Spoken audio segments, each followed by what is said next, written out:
What is the cost of identity theft? Is it worth it? The losses that are caused by personal identity theft around the world and the United States are huge. In 2012, the most recent data available shows that approximately 16.6 million people experience at least a single incident of identity theft, and the financial losses approached as much as $24.7 billion. Overall, that amounts to a loss of around $1,500 per person. On an annual basis, the costs of identity theft on the American economy is expected to reach $100 billion, and the cost for the global impact is easily within the hundreds of billions of dollars. Common types of identity theft. The term identity theft applies to a wide range of different crimes and can include any attempt, regardless of whether it's successful or otherwise, to inappropriately use another person's personal information. The most common example of identity theft today refers to the misuse of someone else's existing account, such as a credit card. In 2012, over 15 million reports of fraudulent credit card use were filed. Perhaps the most worrying thing about identity theft is that most victims only discover that they have been affected by it when their credit card issuer or bank contacts them regarding suspicious activity on their account.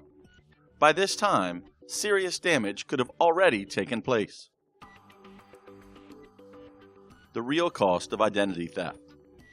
Sometimes the results of identity theft are mild in terms of emotional and financial consequences. For example, if someone was to steal your credit card number, you wouldn't be liable to face any losses from that fraudulent use. On the other hand, if the number of your debit card was to be stolen, then you may find that your financial losses are a lot higher. Unless you have the capacity to quickly recognize the theft and report it within the first couple of days, you are likely to lose the first $500 that is taken from your account. If a report hasn't been filed within 60 days, then you could lose the entire amount that was stolen from you. Of course, the real cost of identity theft applies to a lot more than a dollar amount that has been lost. If a thief gains access to your account, you could lose the money in that account, but in the meantime, checks could bounce due to the lack of funds. What's more, victims spend approximately 12 hours on average in solving incidents of identity fraud. White-collar criminals are punished lightly.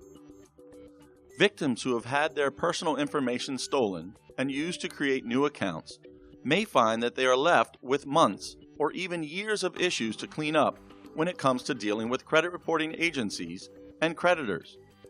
During this period of time, the credit score of the victim could reflect all of the negative items and delinquent behavior that took place. In particularly bad cases, if the timing is off, these issues could derail important financial plans in a person's life, such as the purchase of a new home. Conclusion. For the victims of identity theft, the true cost of this crime is impossible to quantify.